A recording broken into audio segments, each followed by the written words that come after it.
And now, Rate That Album, Season 3, with Paul Muad'Dib and Joe Fremming. Two guys who know stuff.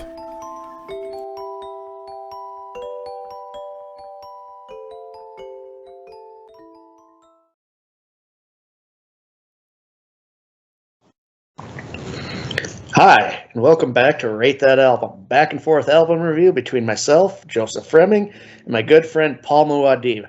Paul, if you're going to scream, scream with me. Moments like these never last. Dude, I just want to listen to the theme for a jackal. Yes, we are. It's Halloween month. You know, it's October, so we got to do some horror-themed albums or Halloween-themed albums. And I decided to revisit one of my picks, the artist from one of my picks last year, Dan Marrison. If you don't know, listen to the Danzig 3 review because, frankly, we have too much to cover for me to recount the terrifying tragedy of Dan Marrison. Dan Marrison. So I decided, just because they're relatively short and it's two different lineups, and just kind of go over like the lore and all that of one of my my favorite punk band, the Misfits. Paul, before we get into this, why don't you give us your first thoughts on the Misfits in general? And So, I learned, I guess I'll get into my bit now. I learned about the Misfits through WCW, sir. You have to understand that I really got into punk shortly around, like right when we were graduating. I really got into the Misfits because there was this guy, Zach, that I hung out with who got me into bands like the Vandals and things like that. And I worked with him for a brief period of time, and he was friends with the same group I was. So I was heavy into WCW wrestling at the time, and that's when I first came about the Misfits. Now, we're going to talk about that iteration of the Misfits. But as far as this is concerned, I knew of Danzig's solo work. I'm assuming most people our age maybe did. Knew about Danzig through Danzig 1 to... and it wasn't until later that I made the distinction of, holy shit, this is a guy who was in the Misfits. It's kind of the same thing for me with Henry Rollins. I didn't realize that Henry Rollins, fronted a punk band. I knew Henry Rollins because of Beavis and Butthead. the Liar video. The Liar video. That's when I first got introduced to Henry Rollins. Yeah, I'm a liar. Yeah. So, but when I got into punk, the Misfits became a staple when I was about 19, 20, and ever since then on my punk playlist. They're one of the Dan Marrison Misfits. Let me clarify that. Dan Marrison Misfits versus only Misfits. So, and we'll get to that. We'll get to that. Yeah. We'll get to that.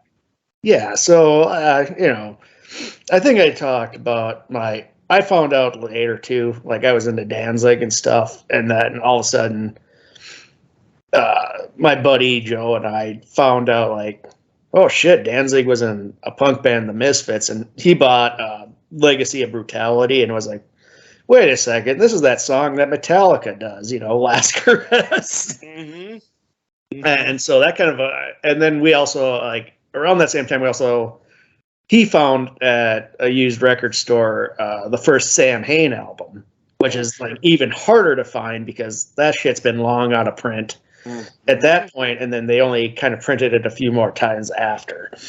So yeah, that's kind of like how I found out Danzig was in another band before Danzig, actually two bands. And so this week I wanted to go over the classic Danzig era, and I also, because they reformed with a different singer, Michael Graves, I thought we would talk about that one too, because I think I picked Famous Monsters because I think it gets a bad rap for really no reason. And we'll get into it. And but say basically the Misfits start in the late 70s. Glenn Danzig, Jerry Only, and a bunch of other people. Yeah. The Misfits have a revolving members that are, it's just like, it has its own wiki pretty much. Drummers, guitarists. The only classic guitarist people will know is Doyle, which is Jerry Only's brother. Yep. So the Misfits they're more inclined to horror themed B-movie schlock lyrics, heavy on the woes, very 1950s rumble-ish, greaser kind of imagery. They basically do-it-yourself kind of shit until early 80s. Danzig gets kind of fed up with Jerry Only and Doyle, breaks him up after infamously on stage, like this is the last Misfit show. Goes on to create Sam Hain. Sam Hain gets signed by Rick Rubin. Then they renamed as Danzig, and the story of that is, we all know Danzig.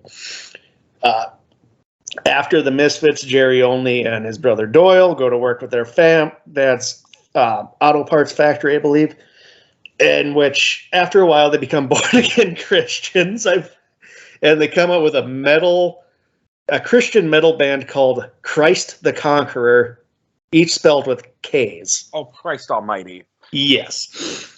That doesn't really go anywhere, as you can imagine. Well, so that doesn't inspired our buddy Pat Boone. But go on. So the timelines here now. There's a bunch of interest in the Misfits kind of happened after all this. After a lot of metal bands and stuff, like everybody pretty much knew the T-shirt of the Crimson Ghost. Yep. Their logo was the Crimson Ghost, an old cereal. I actually own the VHS and have it somewhere. It's an old 30s, 40s cereal with this kind of monster wears the infamous, which you see as the logo. And all these bands are kind of wearing these Misfit shirts, even, and I kid you not, Paul, Def Leppard. So they're kind of like the image. It's like the Black Flag bars. I think more people know about the Black Flag logo than they actually know about the band. And I think the Misfits, for the longest time, was like that as well. Metallica was huge into Misfits. They'd always wear Misfit shirts, Sam Hain T-shirts as well. They covered Die, Die, Die, My Darling. Yeah, and Last Caress and Green Hell. Yep. On the 598 EP, which is basically the Garage Days stuff. So the Misfits were kind of one of two bands that had crossover with punk and metal. On the other side, I would say would be Motorhead, who had the same kind of. So those two kind of bands kind of had their feet in both camps. Yeah. But the Misfits never really got the recognition until long after they had broken up. And so once they kind of get more popular, Danzig, he owns all the backlog of everything. And so, he started kind of just doing official releases because there's starting to be demand for it, and he figured, why the fuck not? And so let's go into the early 90s now, where Danzig kind of blows up with a song called Mother, which you and Scott talked about on the PMRC, yes. I believe. Yep. The song's about the PMRC, the tipper sticker and all that. Yep.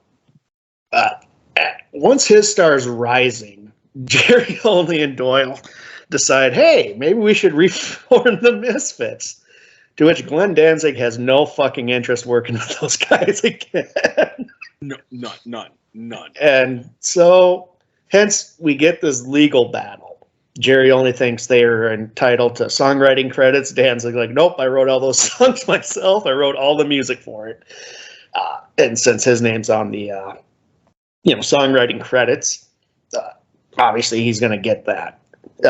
So basically, after a bunch of lawsuits, what happens is Jerry Only and Doyle can go on touring as the Misfits.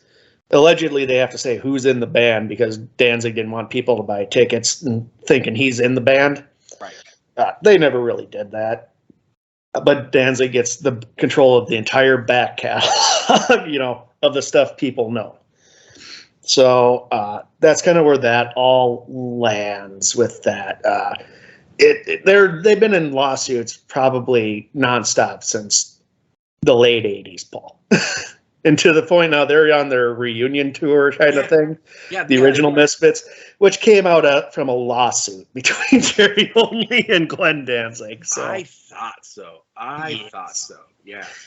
Yes. So the Misfits then, because we know what happened to Dan Marrison at that infamous concert in Las Vegas in the future. Mm-hmm. The Misfits then decide to reform and tour and record albums.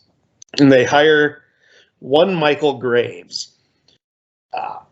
He's a controversial figure. And so I'm going to tread a little lightly here. I'm going to say from what I watched of interviews with him, he was treated horribly by Jerry Only. To the point in 2000, him and their drummer, Dr. Chud, just walked off stage saying, I fucking quit. Interviews I've watched with Michael Graves, which I don't recommend to watch any YouTube interviews with Michael Graves because I'll get to it after I do this, but from what I understood, he was getting kind of screwed on money. Jerry Only kept saying, like, well, if you don't like it, we'll just replace you. If you want more money, you're easily replaced. If you listen to Famous Monsters, they lucked out with another very thematic vocalist. After Graves leaves, Jerry Only becomes the vocalist, and let me tell you, Paul, it's fucking terrible. He is not a singer. He is nowhere near the league of Michael Graves, and he's nowhere in the ballpark of Glenn Danzig. Now, Michael Graves he is one of those weird right-wing guys. He's a conservative punk. Yeah, he's a very controversial figure. Mm-hmm. He got back the Proud Boys. Back the Proud Boys. He believes that there's Christian genocide, and that was where I said I made the mistake of watching interviews because I watched him talk about his time in the Misfits, which was interesting, and then it veers, and I'm like, oh no, oh God, no. I didn't really know a lot about Michael Graves until he was on the Daily Show with Jon Stewart. Yeah, at one point, and that's when I got introduced. And ever since that time, I've kind of kept an eye on him because I'm like, this guy's batshit. Yeah, he's nuts. He's nuts. Yeah. But he started conservative punk during the Bush years when Fat Mike and all these people did what was the punk votes or whatever. And frankly, it's just I thought both were really stupid, honestly. Well, I mean, I always said, there's always been kind of this. Let me get it out of the way because I want to, from my point of view, again, you and I kind of, punk blew up when we were born and went through a resurgence in our late teens. The thing is that a lot of people, you have two sides where punk was always about being against the establishment, about going against standing up for the little man, standing up for the downtrodden, that type of thing. And then you have this other side of punk, and I don't want to say, and I don't want to give these people credence, but there are famous people that would sit there and go, well, punk was liberal because it was Reagan in the 80s, and in the 90s it was Clinton, so it was it was conservative punk. No, fuck you. No, Nazi punk, fuck off, right? Yeah. I mean, and I can't, I've had people about this, and people, there's punk bands that kind of come out, and I see these things, I wish they would just shut up about their politics and just play. Did you not listen to the fucking lyrics? Because 95% of your punk bands that ever got anywhere famous and were worth a damn, and who gave way to, to the movement, that's what they were about, and they've never veered from that. you've had punks like Graves have veered, and other punks who have veered, and it's like those are the ones. I mean, I go back to our podcast. I knew that punk that would wear a Confederate flag, and all of us punks. Again, I was sporting a 13-inch green mohawk at the time and an anarcho jacket, and we're all going, what the fuck is this guy's deal? Like, why is he even around us? Like, we don't want him around. Like, he doesn't understand what punk is. And I always go back to that, where I'm like, when I hear people bitch about the left-wing politics of punk, I go, then you never got it to begin with. Well, and so I'm going to kind of break that. Punk was not born out of a liberal vacuum in Reagan's America. It was born out of bands that couldn't really get the recognition of, say, your Fleetwood Macs and shit. Joey Ramone would say the Ramones weren't punk, they were trying to be the Bay City Rollers. Yes. There's a lot of punk was co-opted a lot by a lot of liberal bands. And I'll be honest, a lot of that stuff doesn't connect with me that much anymore because I was barely alive in Reagan's America, which is, Dead Kennedys. I mean, I still like a lot of their stuff, but it doesn't really do much for me. The Clash I still love, even though as I get older, I have no connection to Margaret Thatcher's UK. Right. I mean, I think a lot of times if your politics is just straight, very specific politics, it ages like milk. It's just going to spoil. It's just how it is because it's a very time and place. That's why when it comes to punk now, I gravitate Misfits, Ramones, The Replacements, Husker Du, who are more just kind of just doing their own thing. And we have to understand that punk, and I'm going to, yes, you're right. And punk, again, we talked about it with Lou Reed. Lou Reed's considered the godfather of punk. People have said that Lindsey Buckingham is punk. So, yeah. I mean, punk has a wide connotation. Yeah. But when we talk about what I think is the core 80s punk of, what they're talking about, that's more so what I'm kind of at. You know what I mean? I mean, because, it was, a lot of it was political. It was bucking the conservatism of Reagan's America. A lot of bands were doing that too. I mean, Springsteen was doing that too. It wasn't just a punk bubble. No. But I think that's why for me the Misfits are my favorite punk band, is because they're not in that kind of bubble where I can listen to them and not have to oh God, I have to look up Ed Meese now. You know what I mean? Right. And I will laugh because and I will give credence to I will. If I'm anything but fair, right? I will rip on, and you and I have talked about this, I will rip on any side of the party. I will call you out if you're wrong. But you got bands like Pennywise in the 80s who were drop out of school, quit your job, listen to Pennywise, we'll take care of you.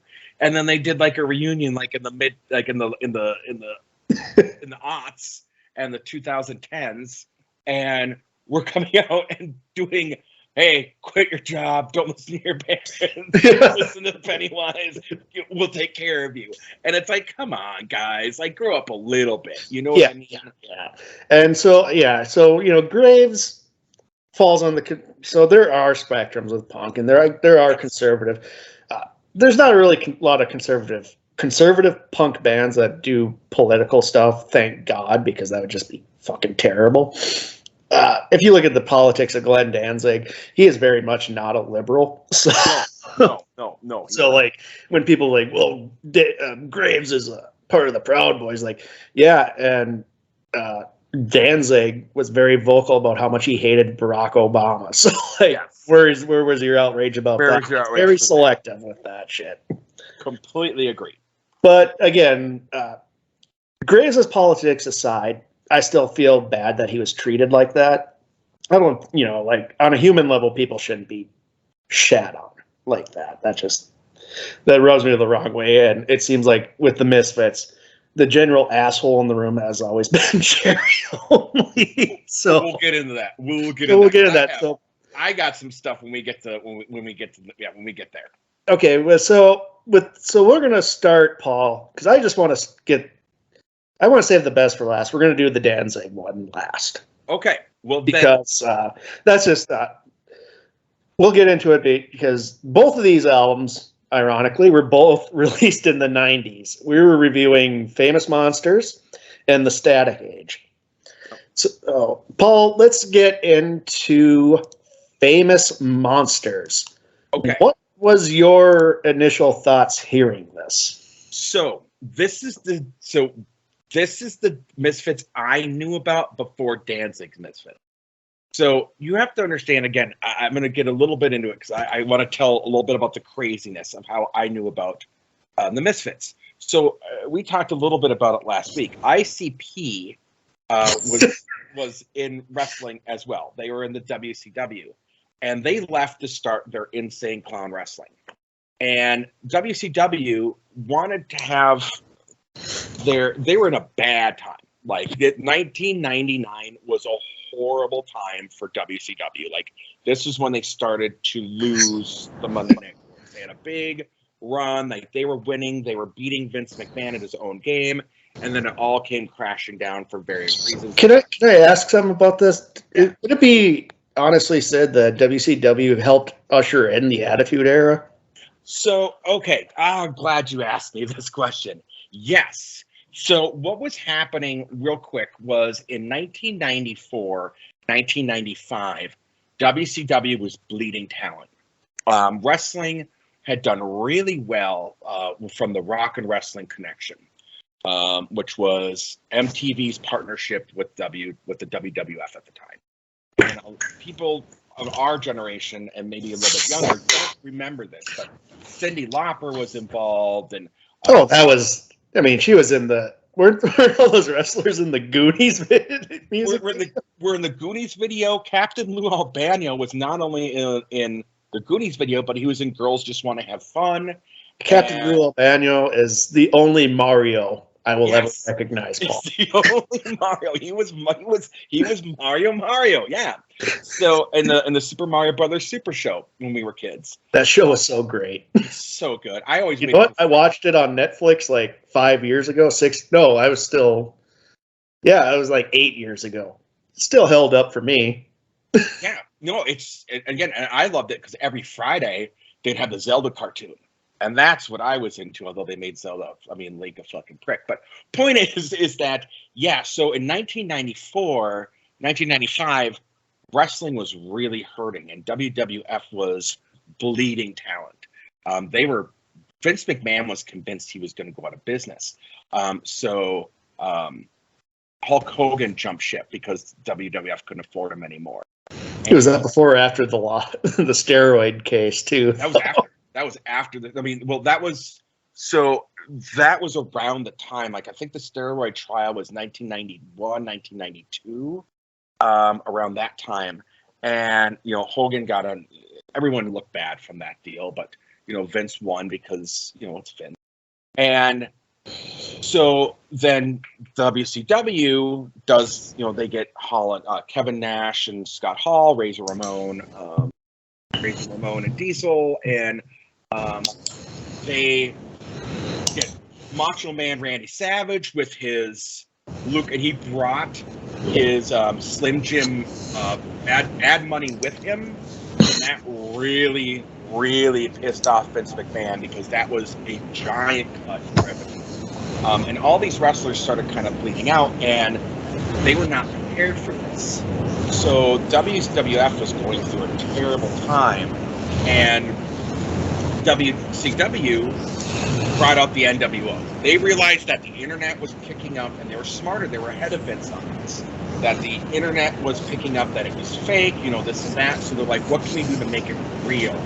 And they started to bring out real personalities. Like Hulk Hogan was known for being a fucking asshole for many years among fans in the know. So now you make him a bad guy, and now you have them going after things and talking about each other's lives and family members and like personal demons. And it brought back like this whole rejuvenation of, is wrestling real? Is it fake now? And WWF realized they needed to get on, they had to compete with this level, and the only way they could feel to do it was to be edgier than the WCW. So rather than being real, they went for the TNA. Like, they went for, that's when the divas started to happen, and the panty matches, and the swearing on TV, and more blood, and that brought about like the Steve Austins, and those type of people who were abrasive in the back room, and were able to come out, and then they had like this magical time of The Undertaker, Cactus Jack, Dude Love, what's his name, Mick Foley, The Rock, and Steve Austin, which were just explosive personalities. And then everything kind of fell around those four. So yeah, that's what happened there. Yes, absolutely. WCW was the reason why the WWF went to a harder, what they called the PG-13 or Attitude Era. Yep. So in all this, WCW is now losing to WWF. So they're looking to the past of what can we do to make people interested again. And they went to the rock and wrestling connection. We need music. We need bands. They brought in ICP, and ICP didn't like the way they were treated at WCW and said, fuck it, we're going to make our own wrestling. We're going to make Juggalo Wrestling. So... Juggalo Wrestling, by the way, is very entertaining. It is very entertaining. If you haven't seen it, it's fantastic. So on November 1st of 1999, Monday Night Nitro was being held at the Target Center in Minneapolis, Minnesota. Across the street, a little-known band called the Misfits were performing across the street. And a wrestler by the name of Vampiro knew them and had met them in Mexico City a couple years back, and went over and reintroduced himself and said, hey, why don't you guys come see what we're doing live at the wrestling? And Jerry Only and every member of the band at that point was like, hey, we got nothing going for us. Nobody knows us. We've had all these lawsuits and shit. So here we go. We're down for anything. So they come into a ring that says bring back ice, like signs and things like this. And they, in a matter of like an hour, put down people.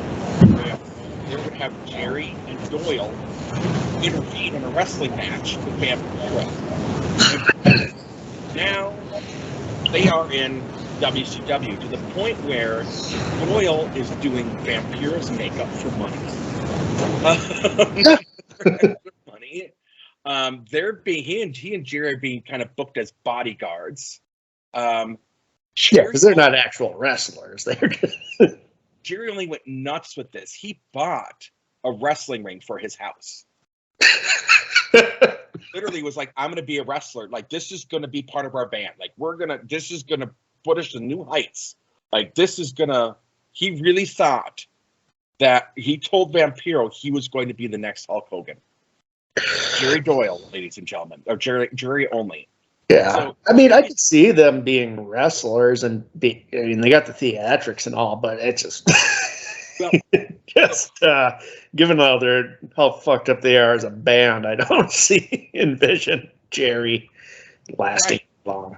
So here's the thing. Jerry was the only one that wanted to get into the ring. Like, none of the other members, they were fine being attached and doing music. Like, there's like a lot of times, like in the WCW shows at that time, basically the Misfits were a traveling band with them for their live. It's easy promotion for because this album came out in '99, so came out I think in October of '99, and so this is like easy promotion for them. So Graves, Chud, and Doyle are like, we do not want to be in the ring. Like, we want nothing to do with this. They're not fucking wrestlers. Yeah, and Jerry Only is like, I'm in. So he had a match with a guy by the name of Buff Bagwell for his first match, and went well. Well, apparently in the back area, because Jerry Only in this short period of time had convinced himself that he was going to be the next Hulk Hogan, was causing problems, like pissing people off in the back room. backstage. And there was a wrestler who was a legitimate badass by the name of Dr. Death.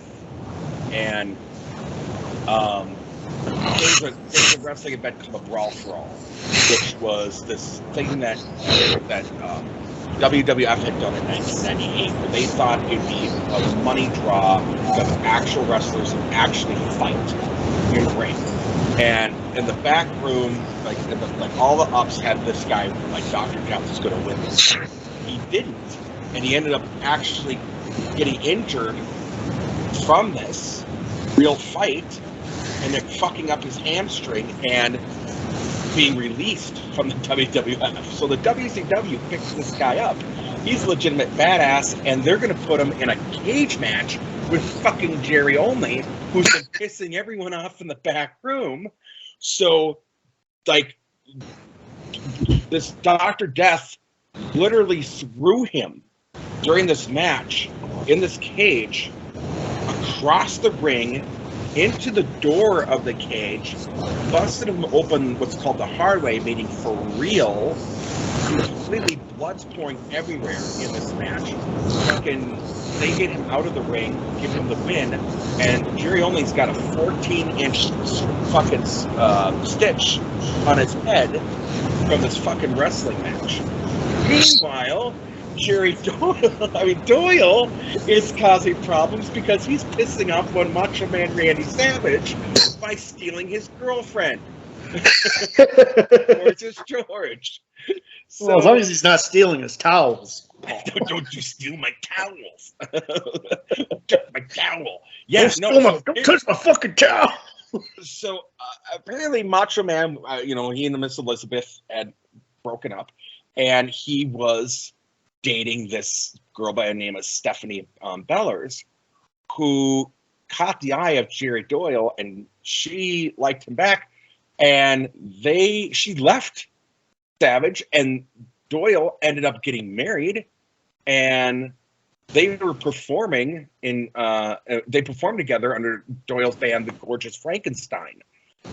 Well, this also caused problems because now Randy Savage is stalking Doyle at Misfits concerts. This is real shit that happened, dude. This is like all real shit. Yeah, because Macho Man was notoriously, we talked about that in other podcasts, where Macho Man was a really jealous man. And so that freaked out the guys, and so now the rest of the band wants out, and Jerry Only is all in, and Jerry Only makes the biggest mistake he can by pulling a Jesse Ventura by trying to convince WCW wrestlers to unionize, which gets him in deep shit. Jerry loses his mind during this period. Now we're in the early 2000s. And early 2000s, Doyle, Chud, and Michael Graves are already all out of the band.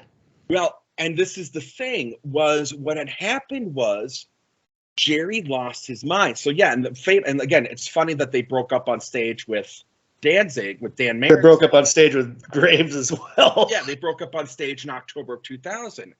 Well, what had happened was Only had his lawyers serve WCW a cease and desist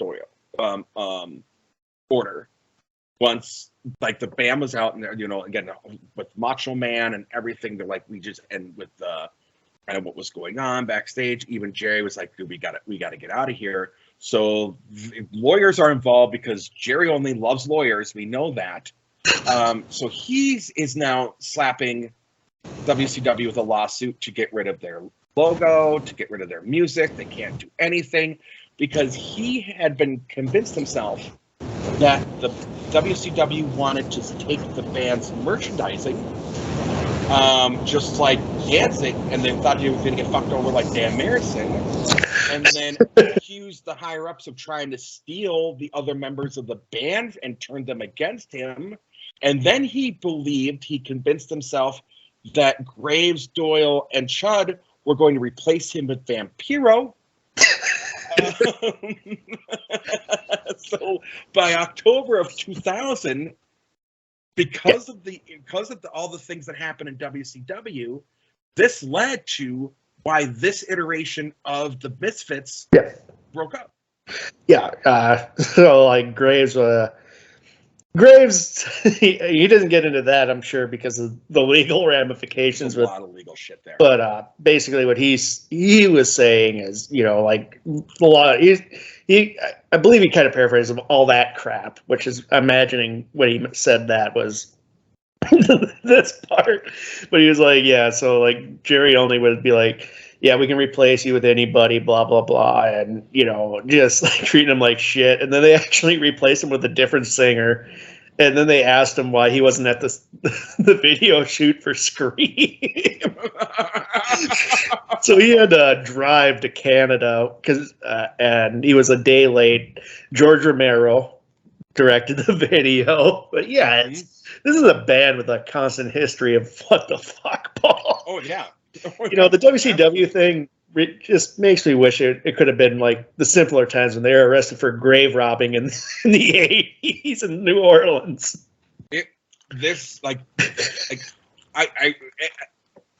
Once Dan, like it or not, Dan Marrison knows how to command a band.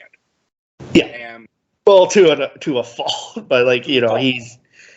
Yeah. But I mean, obviously, when I learned about all that stuff, and I heard all that in a podcast, so I knew this stuff well before. Can you send me that podcast? Because I would love to hear that. Yeah, I'll send it to you. I'll send it to you in the morning. Absolutely. Sounds good. Yeah, it's some crazy shit. Yeah. So, I think, really the dysfunction of the Misfits and why they never really worked out was because if only was crazy enough to convince himself that a wrestling promotion was trying to steal his band and replace him with a wrestler. I can't imagine what it was like to be on tour with that guy every day. Yeah, it seemed like it was rough. And it seems like, here's the thing, like Doyle left the band shortly after that. He didn't come back until this new original Misfits reunion with Danzig. Doyle is Jerry Only's brother. No, well, part of it was he was afraid of Macho Man. That's I think it's more than Macho Man why he leaves the Misfits. It's more than Macho Man, but that terrified him when he found out that Macho Man was stalking him at concerts. Yeah, it terrified him. Yeah, absolutely. Well, all right. So let's dial it back to '99, Paul, when they do release Famous Monsters. Yeah. So what are your thoughts on this album, Paul? It's because it's in, for me, like I said before, I feel like it gets a bad rap because it's not Danzig. So there's a couple of things with it. Okay. Production-wise, we're going to get into it, but production-wise, it's a lot cleaner. Yeah. Than Static Age, but that's because of when Static Age was recorded. Yeah. Well, Danzig solo albums are also a lot cleaner, Paul. Yes, that's true. I struggle with this because I can see where it's been a long time. I've listened to this album before, and then we brought it up. I was like, because this was like the album again when it was WCW and everything. Mm-hmm. This was the album. So this was the album I was listening to at that time of the Misfits. The problem is Graves' voice does not match the content like Danzig's voice matches the lyrical content, and I think that's where fans struggle with it. I don't think it's just because it's not Dan Marrison.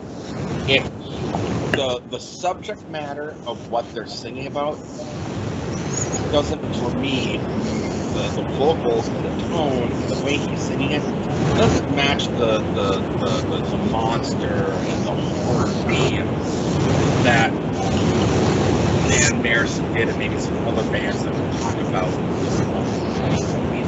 Mm-hmm. So I think that's where I struggle. Like, it's perfectly serviceable as a standard punk middle of the road Slayer band. Like, it's serviceable.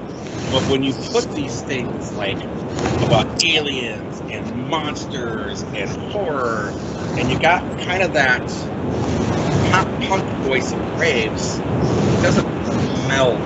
It's like what we talked about with Ice Nine Kills. I see it suffering from the same issue. What about you, Joe? I actually thought his voice works for this album. His voice doesn't work with the Danzig stuff, because I watched videos of him singing the Danzig era songs, and that doesn't. I feel like they did adapt kind of their sound so it matches, especially like something like Saturday Night, right? I couldn't see Danzig singing that song. No, it's a little lighter fare. Yeah, it's lighter fare. So I think a lot of it does work, and I think it gets a bad rap because there's a lot of earworms on this when I went back and re-listened to it. Because again, I have the biases too because I prefer the Danzig era. So I wanted to listen to this without any of that, without any of that baggage. And honestly, when I listen to this, I'm like, I kind of wish these were these vocals are closer to what I was hoping to with Ice Nine Kills, because otherwise, you don't want to do a Danzig impersonation. No. So I think this is the best of what they should have done. I don't see any other vocalist, really, because it's either going to be a Danzig impersonation or it's going to sound like Blink-182. Yeah, I can.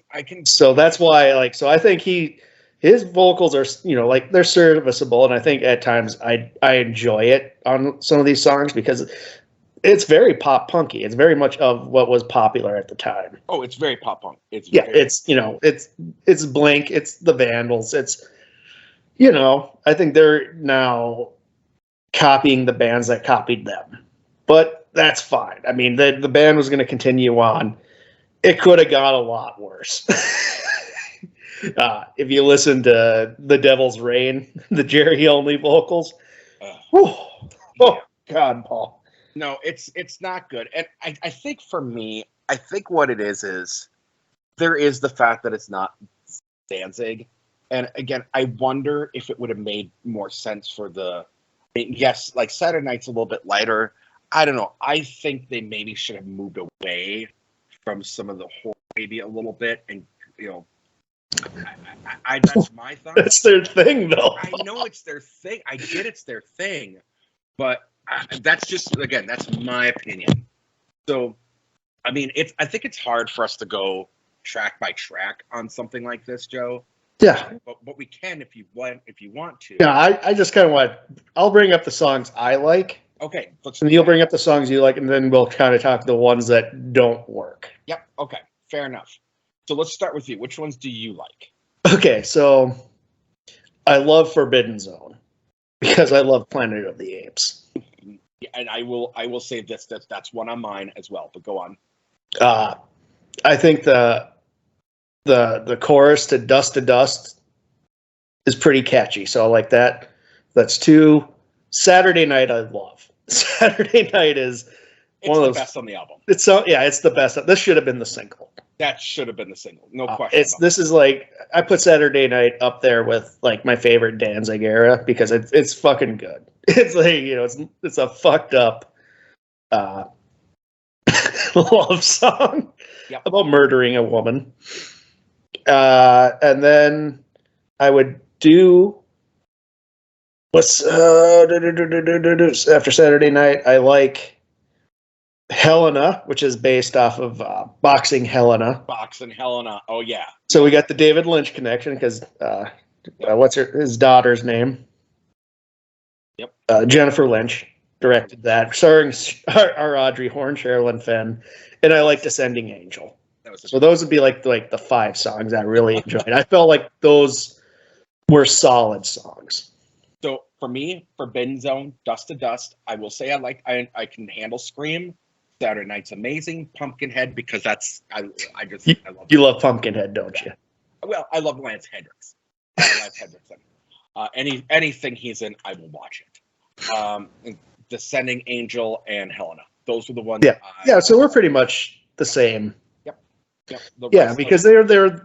I felt like those were strong songs, and I feel like if maybe Jerry Only wasn't such a dick, and like maybe they could have worked on some of these other songs a little bit more, instead of alienating their lead singer and songwriter. I feel like this could have been a lot better album. Probably, and I do think that there is the ones I don't like the Crawling Eye and Scarecrow Man. Yeah, those are because they're kind of those are the songs that are trying to be like Earth AD. Yeah, To me, where they're trying to do the hardcore.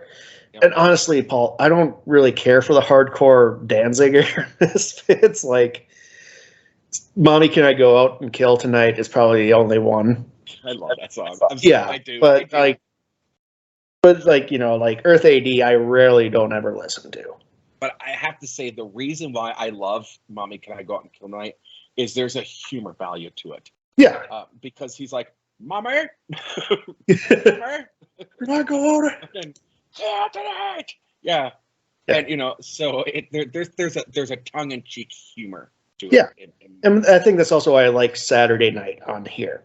Yeah. It starts, "There's 52 ways to murder anyone. 1 and 2 are the same, and they both work as well. I'm coming clean for Amy. Julie doesn't scream as well, and the cops won't listen all night." It's yeah, I do. Yeah, I will say it does play to that. And I think it's got that 50s, like, almost like a Roy Orbison song. Yeah, it's got that 50s vibe to it, which I think again fits. Because they kind of like they were the greaser, they were the horror greaser. Yeah, I mean they were the. I watched a documentary on like the history of punk. And John Doe from X was talking like, yeah, there weren't many bands that were straight up promoting violence in the audience, with of course the exception of the Misfits. Yeah. And I would probably put Black Flag in there too, because Black Flag I'd put in there. Yeah, Rollins infamously pulled a guy by his throat on stage and asked him if he wanted him to murder him. So yeah, there's a lot of testosterone, almost too much. Rollins, you think? I mean, I think he has hair on his knuckles. He's got so much testosterone. The guy's like in his mid 60s, and he's still fucking jacked as shit. Yeah, he would easily kick my ass. Oh, yeah. There's no point in Henry Rollins' entire life where he would not be able to kick my ass, Paul. Agreed, Joe. Agreed. But yeah, so I think we're on the same page. Like the ones that worked. The ones that don't. I would overall say it's not bad. I think it's catchy enough for me. Like I have a very it's very poppy, and I really like poppy punk type of stuff. I'm not ashamed of that. I'm fucking 41. I don't have to be ashamed of nothing anymore. So for me, it's perfectly fine. It's better than American Psycho, which was the first ones they did without Danzig. Yeah. And I kind of like it better than Earth AD with Danzig. So I'm going to say I'm going to recommend it. I will too. I think it just gets a lot of a bad rap. Like you said, the vocals don't always mesh. Exactly. But for you, I think it was more of an issue. With me, I think there's just a difference of opinion between you and I. Absolutely. But I think for the way that I feel like it was produced in a way to more of the vocals than the instrumentation, because let's face it, Doyle is not a technical guitarist, and I have a feeling he is absolutely not playing guitar in this album. I wonder. I don't even think Jerry Only's playing bass on this album, Paul. I've listened to like a lot of to me, when you listen to anything pre this and then you listen to this, it's jarring. So yeah, because if you listen to that guitar riff at the beginning of Scream, there's no fucking way Doyle played that. So I remember, I think you'll remember when the Strokes' first album came out. Yeah. And it was very basic, right? Basic guitar, basic. And then their second album came out. And then all of a sudden we're like, what the fuck is this? Like we started to see Albert Hammond Jr. really show off his guitar work and things like that. And now you look at where they are today, and you listen to the vocal range of Julian Casablancas, and like just everyone in that band is massively talented. And I don't feel like they necessarily grew. I think it was a physical decision to be basic on that first album. Yeah, well, it's your first album, and maybe they didn't have the chops that, you know, you kind of build the chops, because the Strokes weren't like busting their ass in a van for like 10 years before they had that first album. They kind of came together, you know. It kind of came together. I mean, they all were very well-to-do. Let's be clear on that. They're all rich kids. They were all rich kids. I mean, Albert Hammond Jr., his dad was Albert fucking Hammond. Really? I didn't even pick that up. Yeah, no, really. Yeah. Funny how I'll be damned, Paul. Yeah, I'll be damned. Funny how that junior thing works, right?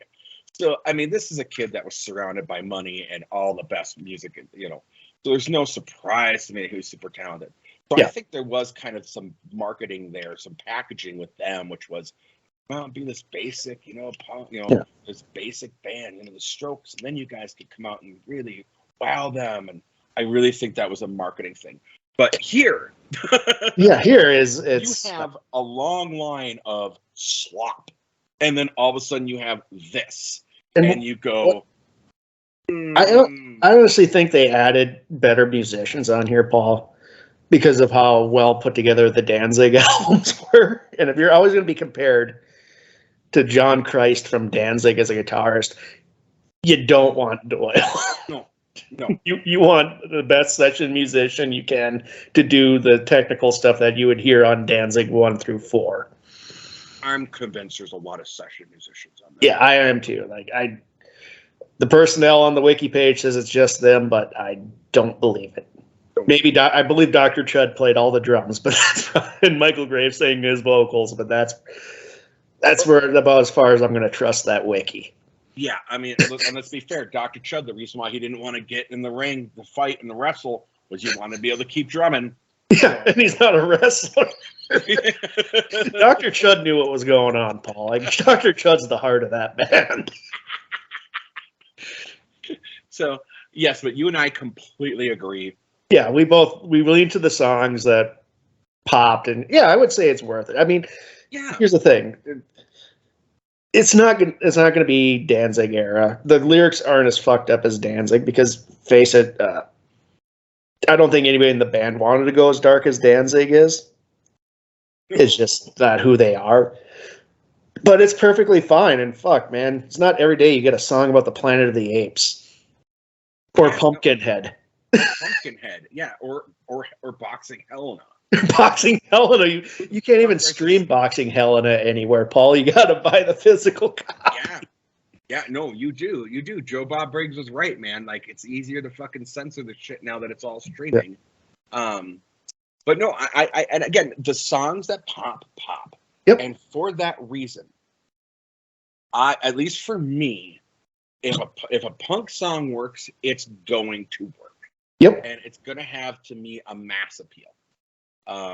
There's certain, that's why the Vandals have certain songs that I enjoy, and that's why every punk band, suicidal tendencies, every punk band just wants a Pepsi. Paul. Wants a Pepsi. Mom, all I want is a Pepsi. But if you notice, like, they have that song, like the Clash, they have their songs, and it goes outside of the punk genre and resonates more. So the fact that there are songs like Saturday Night and I think Forbidden Zone and Dust to Dust and Descending Angel, which I think is really, really cool. They're punk songs that work, and therefore they have mass appeal. So I would say, I'd completely recommend it. All right. So let's move on from the Proud Boys to let's go to the Dan Marrison Misfits, the Static Age. Paul, this was an album that was recorded and not released until 95. Yeah. 1996. It wasn't released till 1996. Songs on here were released on various singles, the Legacy of Brutality compilation. That compilation's infamous because Danzig overdub the guitars and bass and stuff, so you wouldn't have to pay the musicians who played all the songs. Jesus Christ, dude. Yeah, like, it's like, again, there's a lot of spite in the Misfits. Wow. Well, this is some Pink Floyd level fucking. Yeah, the Misfits are like Pink Floyd level spite and wire. Why can't everyone get along like goddamn Genesis? Well, everybody's a Tony Banks in these bands, Paul. He's such a asshole. But I know he's your spirit animal, so go on. But yeah, so these songs were recorded late 70s. And yeah, they recorded it and they just couldn't find a label to put it out. And then they just moved on.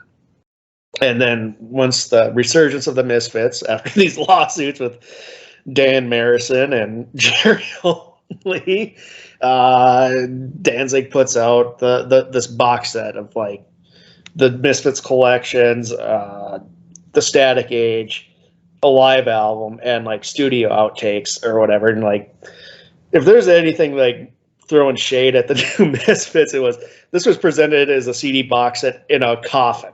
The Misfits are dead. Fucking hilarious. Yeah. So, but the Static Age was recorded various places, and yeah, it came out. I can't remember. I remember like when I think it was American Psycho came out around this time, and then Danzig released the Static Age, which I believe from the lawsuit he gets all the royalties for. Oh, that's brutal. This iteration of the Misfits is Glenn Danzig, Jerry only, Frenchy Coma, who's on guitars and backing vocals, and the drummer, of course, Mr. Jim. Yep. Frenchy Coma and Mr. Jim, I have no idea whatever happens to them. Yeah, I don't know what happened to them. Did they just kind of stop music? Well, it's just, here's the thing. It's the late 70s. Everybody's in a punk band. It's like, you have to remember, the Misfits weren't what they are today back then. They wouldn't even get recognized for probably 6, 7, 8 years after they broke up. So the fact that they're able to record some of this shit is astounding on its own. Yeah. Interesting. Yeah. So again, this was recorded. It's kind of a lost album because written the original iteration, they only released 2 albums, Earth AD and Walk Among Us. I was going to do Walk Among Us, but since they're doing their the 40th anniversary shows of that, I think they pulled it off streaming. So that makes sense. I own it, but I wasn't sure if you owned it, so I didn't want to make you hunt it down. I appreciate that. Thank you for being a friend. So we did the Static Age, which again, this is classic Danzig era Misfits. Yeah, it is. Tons of classic songs. So we'll do track by track on this, Paul. Fuck yeah. All right. So we start off with Static. On a video page. Oh yeah, so good. Yeah, So this good. kind of puts you into like puts me in a horror movie theme, like a flickering kind of staticky TV. Absolutely, and it's a banger of an opening. Yeah. It's a banger of an opening. I mean, it's a great way to open an album. Yeah. And then it's followed up by TV Casualty, which is kind of piggybacking off of the Static Age. Yep. The lyrics on this are kind of there's hold on, I think I have to puke. There's a spot in the corner where I always go. I like to feed the flies that I know, but please don't feed my television screen. Yeah. Babies in prison, they called a womb, 9-month sentence, no parole. Jesus Christ. But you also like a lot of these songs also have the like when we were talking about with Rob Zombie. I think he was obviously very inspired by Misfits and Danzig. So a lot of the lyrics make absolutely no fucking sense. No, it doesn't. It's just horror movie imagery. Yeah, it's imagery. Silvers of steel stuck in your lungs. Breathe deep. We need a donor for blood. Jaguars at the cemetery. Cadillacs grazing at your grave. Yeah. Zeniths grazing at your grave. Sony's grazing at your grave. I mean, I get what he's doing there. The corporations are feeding off of you. But, I mean, But you listen to that line like slivers of steel stuck in your lungs. Like, yeah, it's imagery. It's designed. Very, very disturbing imagery, which they do very, very well. Next, we have Some Kind of Hate. Now, I really love this song. It's so simple, and it kind of goes back to like that 50s rock and roll. Just that chord progression is just like, it sounds like something you'd hear out of a 50s song. Absolutely. Whoa. Yeah. And, it's simplest lyrics in the world. But again, Danzig's vocals are so... he's got such... Yeah, he just sells shit. Yeah. Charisma. His voice screams. It just oozes it. It's, I kind of miss this Danzig, Paul. I miss this Danzig. I mean... There's some kind of love. There's some kind of hate. The maggots in the iron lung won't copulate. Whoa. And I got so Paul, I'll say this: the Misfits owned the woes until another East Coast guy just did so many woes in one song that the Misfits would never be able to compete. And that was Billy Joel with The Longest Time. Oh, yeah. Imagine being outwoed by Billy Joe.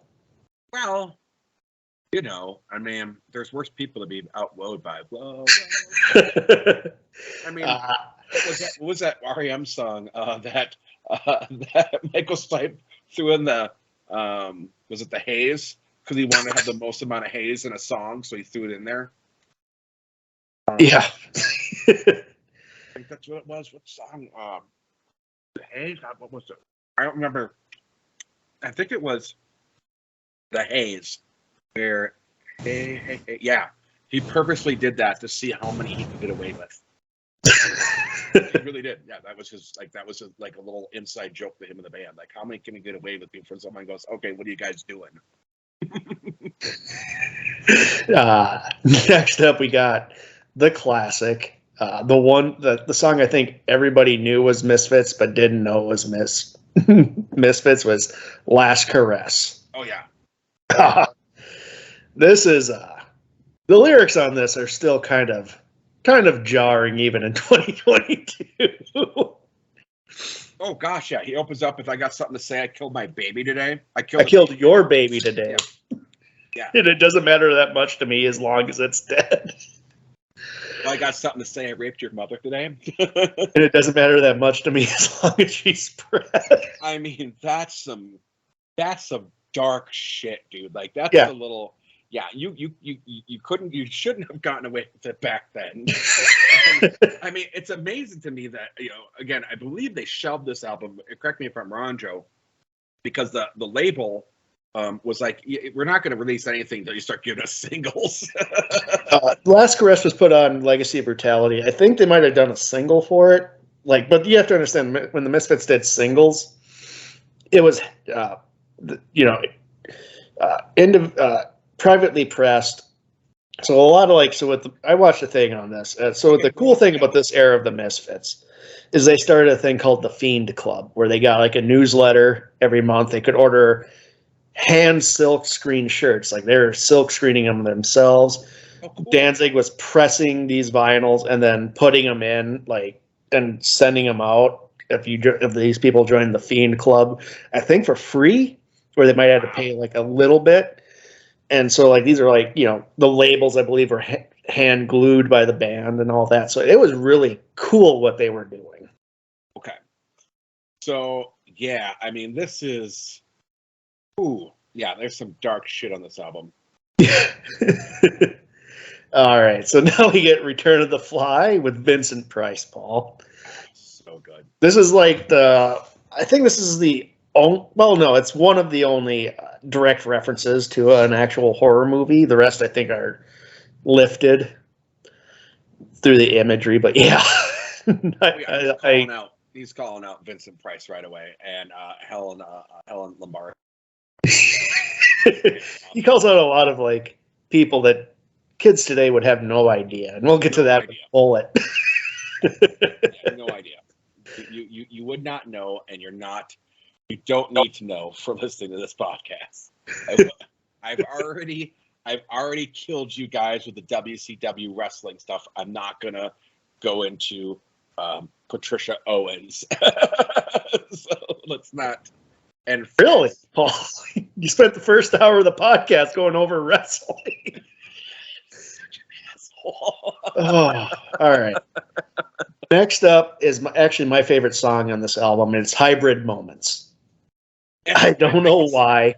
I have no idea why this song just resonates with me, but I can listen to this song nonstop. It's a great. I get it. I can see why you would, Joe. I really can, and it's one of the ones that, like, when it comes up, I'm bopping my. I mean, I should be, but I'm bopping my head with, right? Yeah, you're bopping your head to when lyrics are going, when new creatures rape your face, hybrids open up the door. I know, it's weird. But there's something I want to make very clear, though, that is a downside to this entire album, Joe. Is you could tell this was a hand produced. Yeah. I mean, it's very bassy. It's very, I don't want to say one note, but every song has like this cloud over it of what the production was. So, unlike Famous Monsters and other things like that, where, again, and what he's doing with Sanheim and Danzig, later stuff where it was actually being produced. Versus this is so there is that kind of, there's some of the things where I would say I think it gets away with some of it because it's kind of hard sometimes to tell what Danzig is saying because of the production. Yeah, it's kind of like, you're kind of like, oh, it's a pop song, oh, it's a punk song, okay, blah. But then you catch like little words like rape your face, like what? Like there's little things that pop out, like I raped your mother today. What? Yeah. I mean, when you're in your early 20s, late 70s, New Jersey, you're not really in New York. You're not going to get the best producer. That's just, especially when you're an independent band. Exactly. So yes, it does suffer from that because there's only so much, I think, even if they went back and remastered this, Paul, I think there's only so much they can do. I don't think they really. I think it's probably recorded on 4 tracks, honestly. I don't think there's anything. Yeah, this is probably recorded on Tascam. Yeah, so I would imagine they could probably clean it up a little bit, but I mean, some of the charm is the grit on it. So absolutely. Yeah. Yes. And I don't think it'd be worth the time to try a remaster because I don't think the normal person outside of an audio file would even tell. Yeah. So next up we have We Are 138, a very simple song, allegedly based off of George Lucas's first movie, THX 1138. Yep. This one does not do it for me. And I think it's because it's punk, it's repeating, but this is too much. Yeah, it's just We Are 138, We Are 138. Like this is just, it just seems like a song you just play live. Yep. This is just something you play when you need something easy to play. You're at the end of the set. Yep. Yeah. But then it's followed by Teenagers from Mars. I like Teenagers from Mars. I do. Well, yeah, it's basically about horror movie Teenagers from Mars. Yeah. I do. We are the angel mutants, the streets for us seduction, our cause unjust and ancient in this B film Born Invasion. Oh, dude, so good. Yeah. I mean, like, so after 138, you get something that has a little more meat to it. Like, you'll have like things, like some kind of hate, like it's catchy, but again, it's like 138. Yep. There's not a whole lot lyrically, but then you'll have something like shocking, like Last Caress, where you're like, holy fuck. And then you have hybrid moments where it's kind of like you wish it was a longer song because like it actually has like a good melody and it's really catchy. And it's one of the weird things about Danzig is like he has a very good pop sensibility. Yeah, he really does. That I wish he would have leaned in more because he's really good at creating earworms. Dude, I have to say that it's been, like I said, it's been a long time since we Dancing 3. And what is it? Sanitas. That song has been on my playlist. It's an earworm. I can't. So often I find myself going back and thinking about it. I will say though that there is problematic lyrics in this one. With we land in barren fields on the Arizona plains, the insemination of little girls in the middle of wet dreams. Yeah. Yeah. It's, We're going there. We're going. Okay, yeah. Danzig. Yeah, and a lot of things too. And I think it's also a lot with the shock value when punk first came out. Fuck yeah.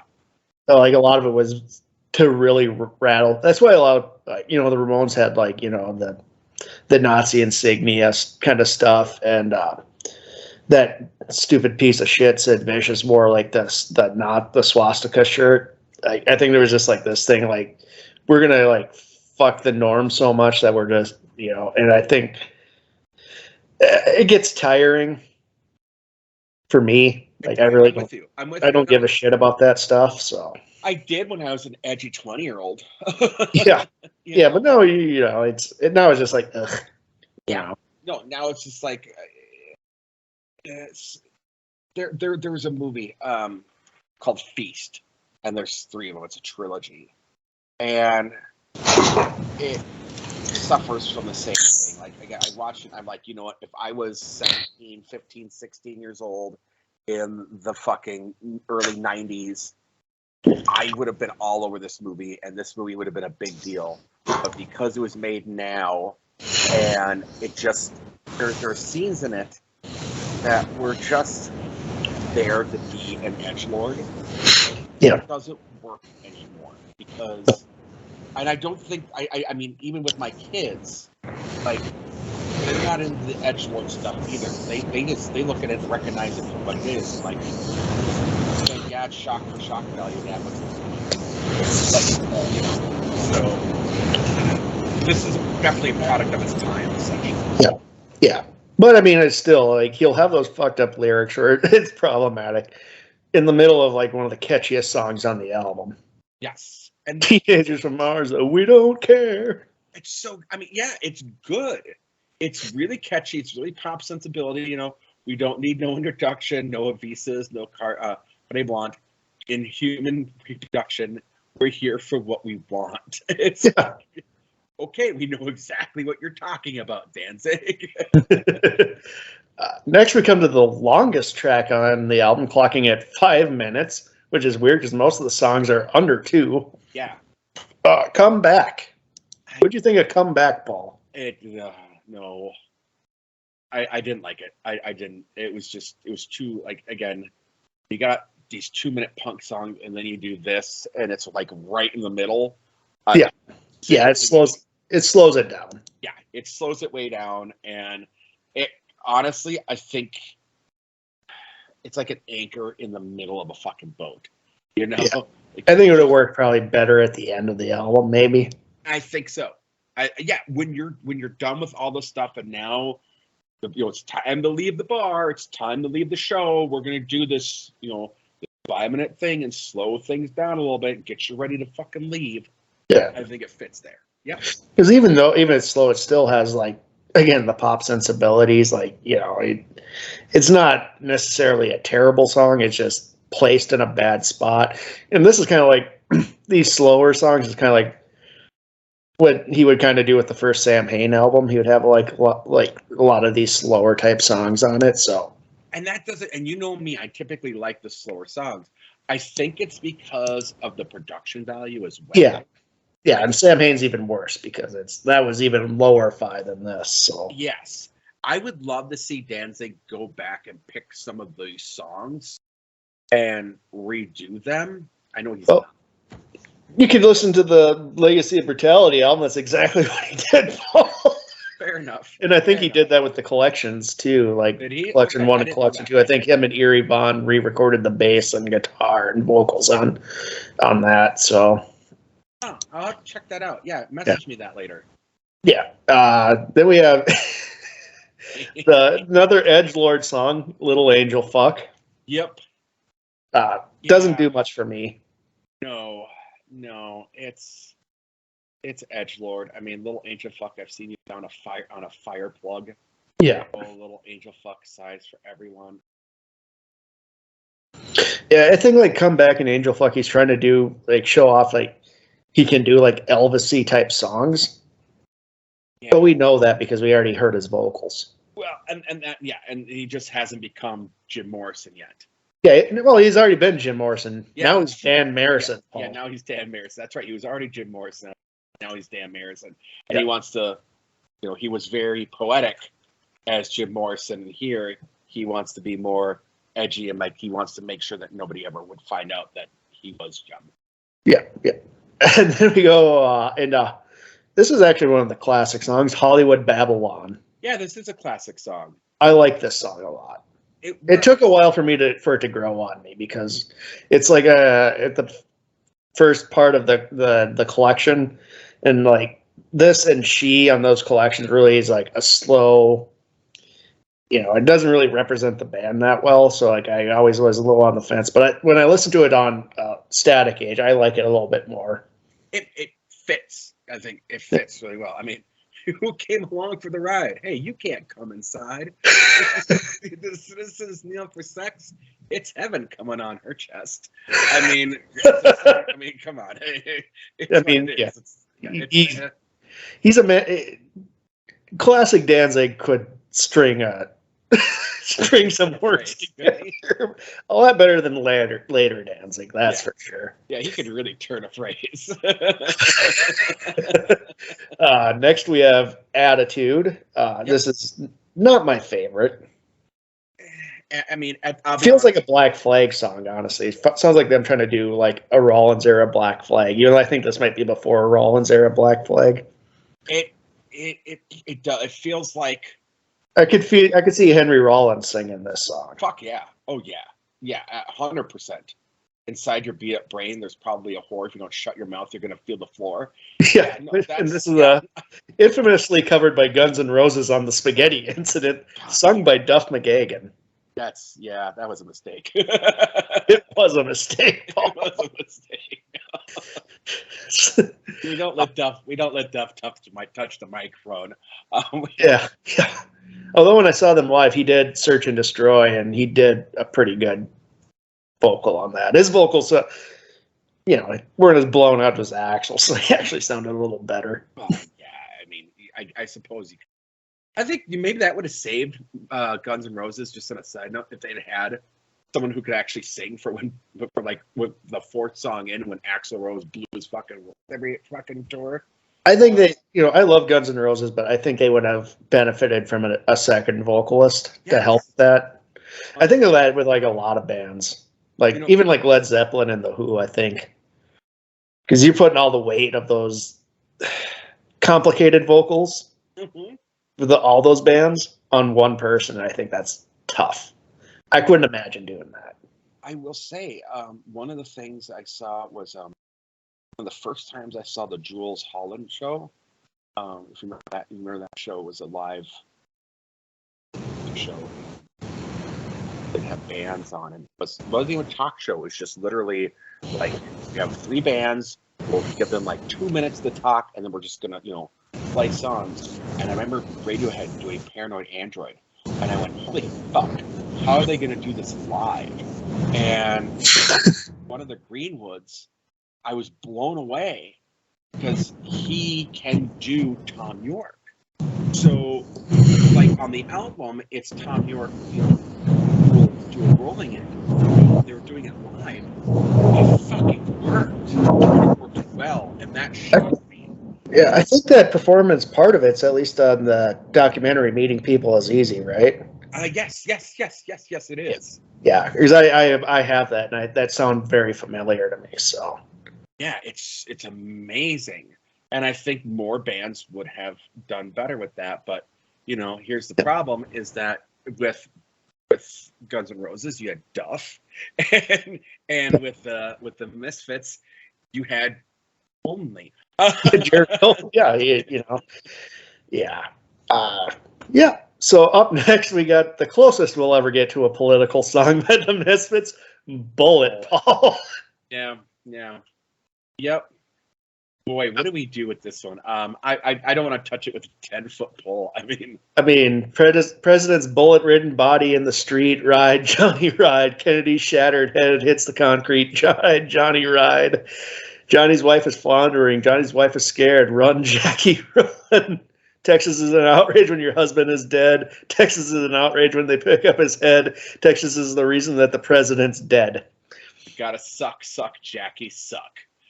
Wow. This is but the imagery in those lyrics are fucking.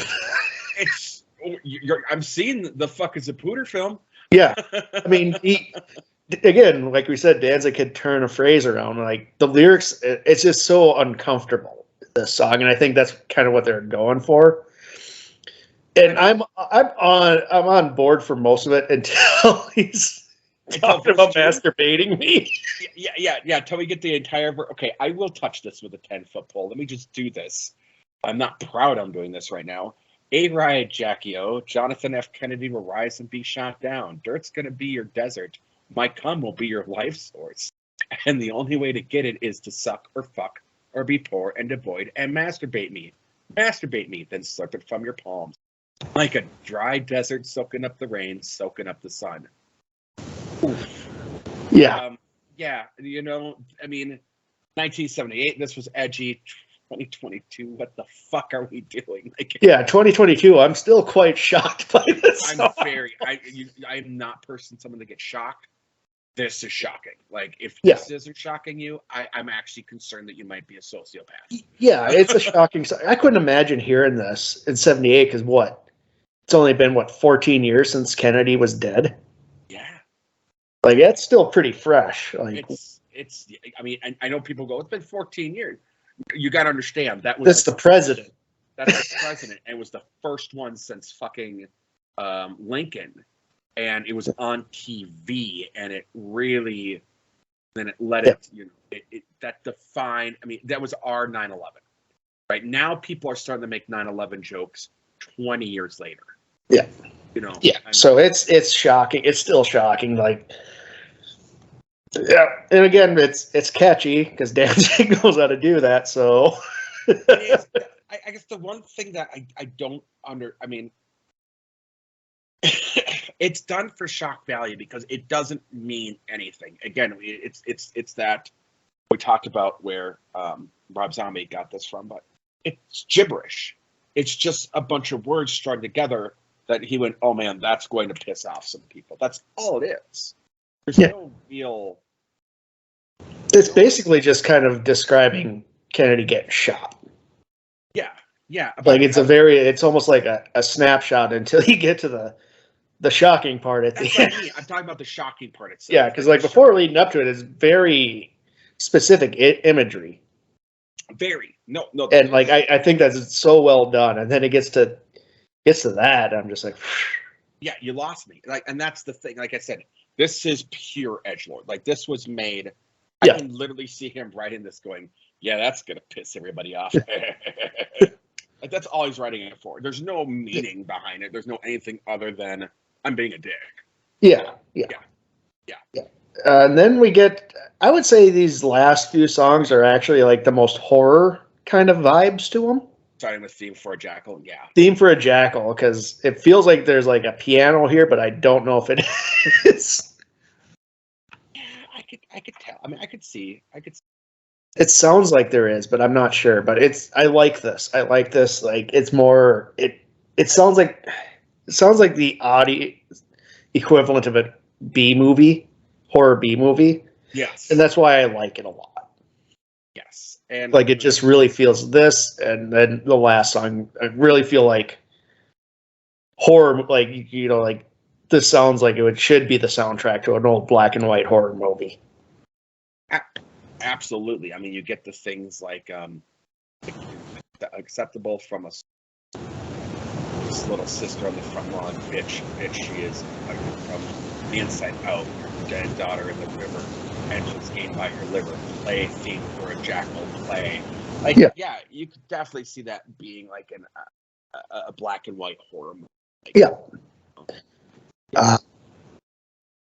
So next we have She. This is I believe the first Misfits song recorded, and on the box set was originally recorded with like keyboard and I think a drum machine. It was like the first iteration of the Misfits was almost like an electronic band. Holy fuck!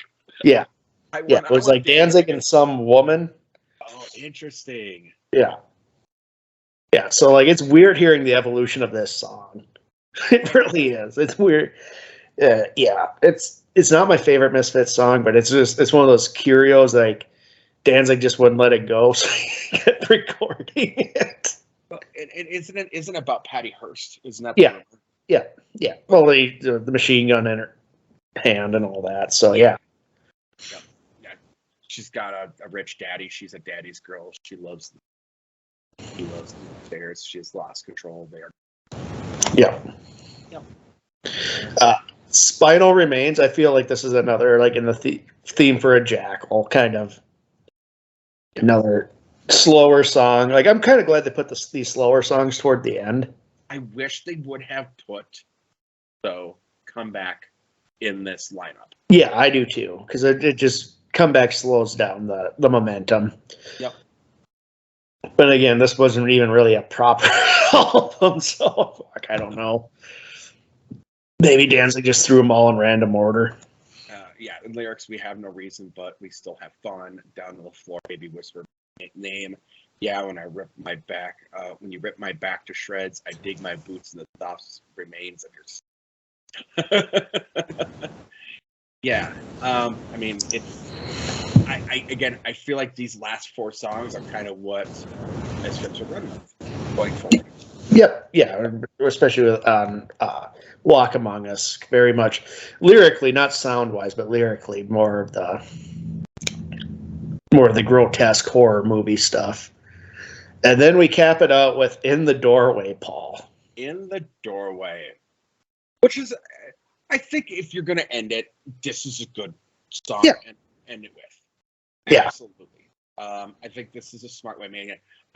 I personally, would it have been you and I writing this album, I would have put Comeback. And, instead of, I would have done In the Doorway, in the Comeback.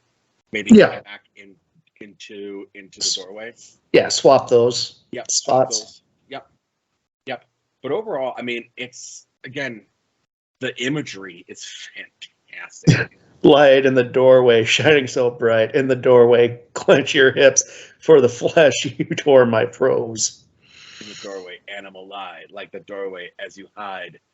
Hear it then, will you let me in? Yeah. I wonder what he's talking about, Joe. I have no idea, Paul. I wonder what this song could be about.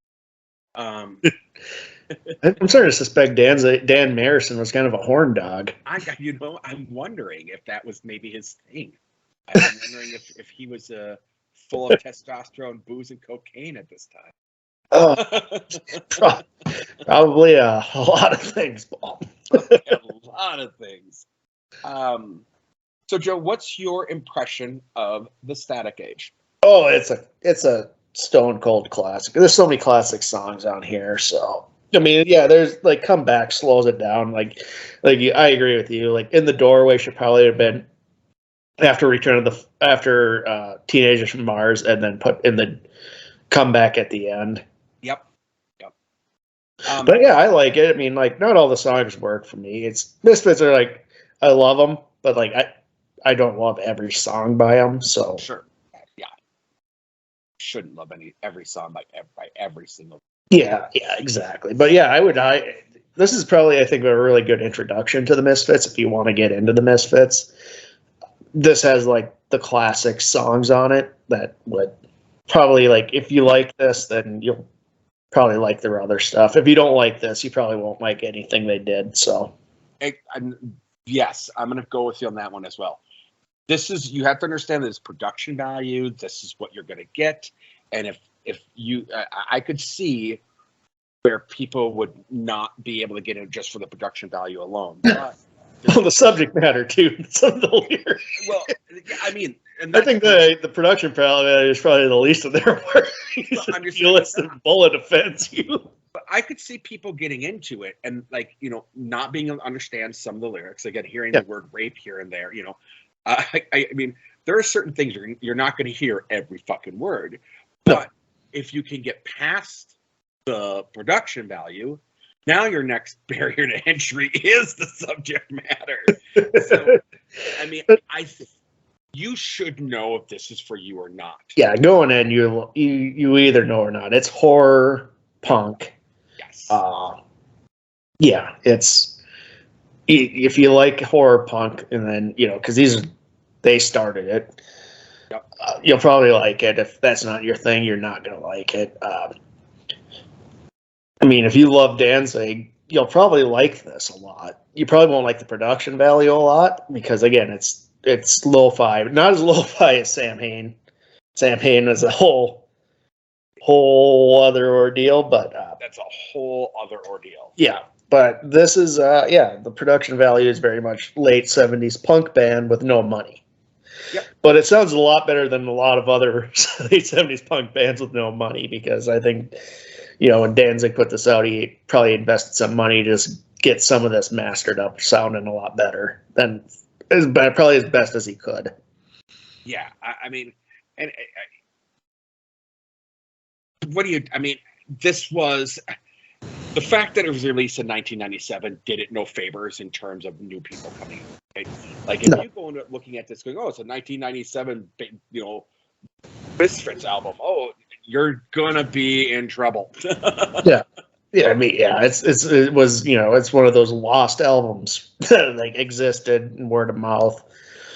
God, I'm trying to remember. I read an interview where like a lot of these like almost all the old Misfits reels like was like in boxes in like the basement of Danzig's mother's house. Like he just boxed this after the band broke up. He just boxed this shit and put it away. Like. He was one of those guys like, I am not looking back at this fucking experience. Because it was he put a lot of time into it, a lot more time than I think the other guys did. And I think that frustration really jaded him for the longest time. Like, oh, that doesn't surprise me. But Joe, don't you mean his mother's house? Mother. Or his mommy. His mother's house. Can I go and stash this in your house? I want to put it in a box. I want to throw it on the stairs.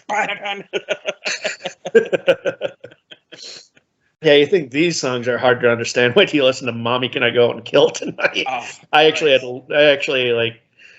to look up the lyrics when I first heard that because I had no idea what the fuck he was saying. I had to do the same thing, Joe. I had to do this. I'm like, what the fuck is he saying? Like, what is happening right now? Well, let's just say it predates Jeremy by Pearl Jam by a couple decades. Or a decade at least. Well, Think about a kid who goes and kills people. And again, that's something that that's a whole. When we finally get to them, one Eddie Vedder, we'll talk about that being kind of his thing.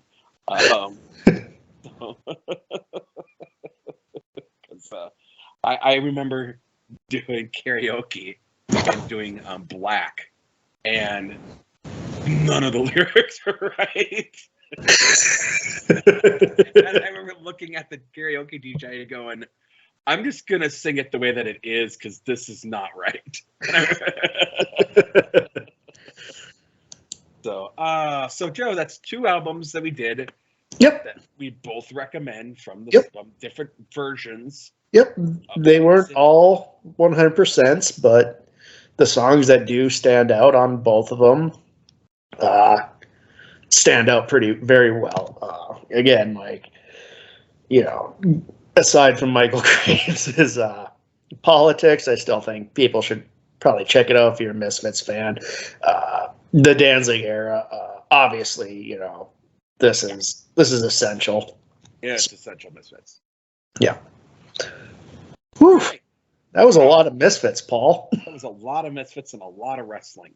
Almost too much wrestling, Paul. I think I aged 35 years when you were talking about. I think I reeled it in where it wasn't too much wrestling. You're going off on the Attitude Era. I just happened to ask that innocent question. Like I wasn't expecting that. Yeah, sorry. All right, it's all right. It's fine. Like now I know.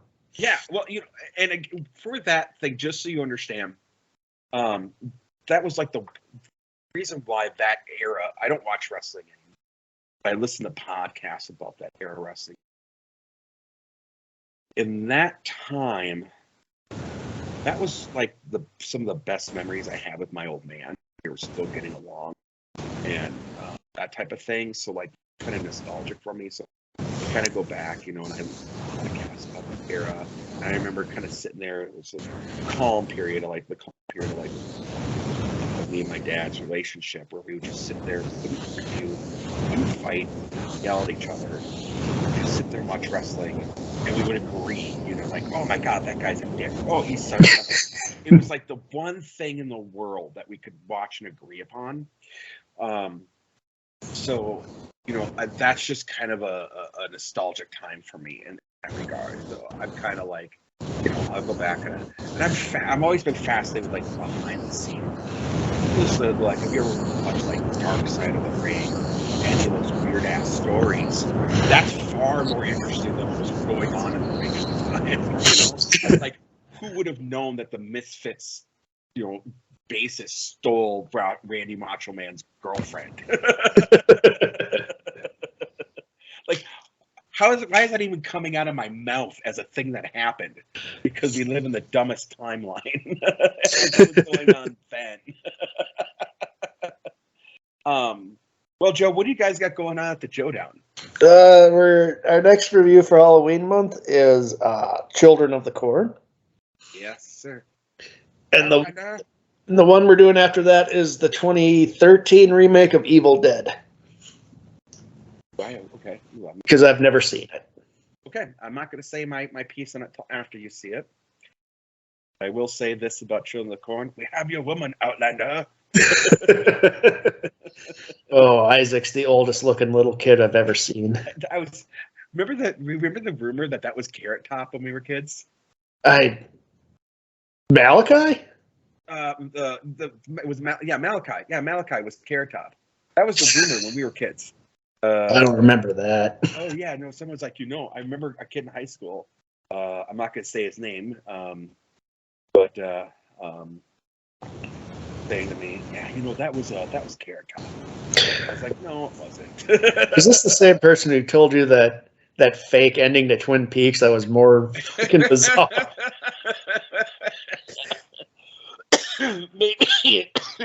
Maybe. I'm gonna say it's maybe. the MO fits, doesn't it, sir?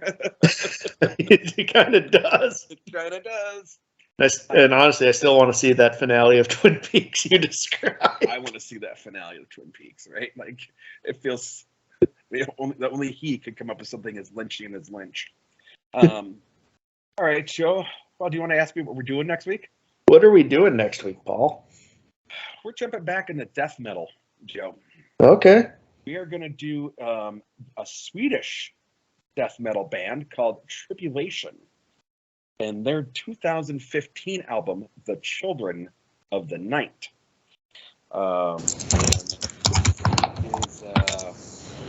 This is up there as one of those must listen to, and a lot of, I'll be honest with you, I am not.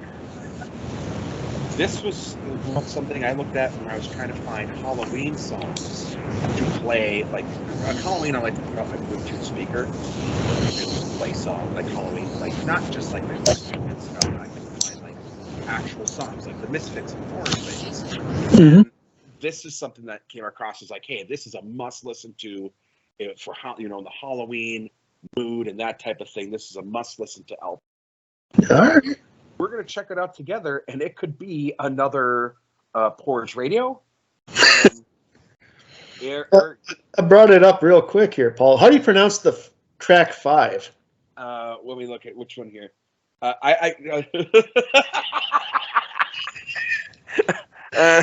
Sniggle flap. Sniggle flap. Sniggle flap. I believe it's sniggle flap. Yeah. Not too rotten.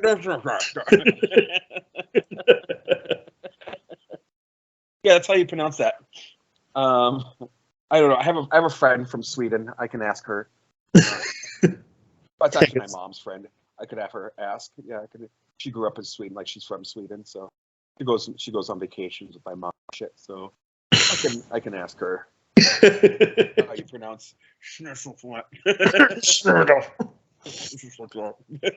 Yeah. All right, Joe. Well, we went from dancing to wrestling to Proud Boys. Yep, Proud Boys to Kennedy's assassination. Jesus Christ.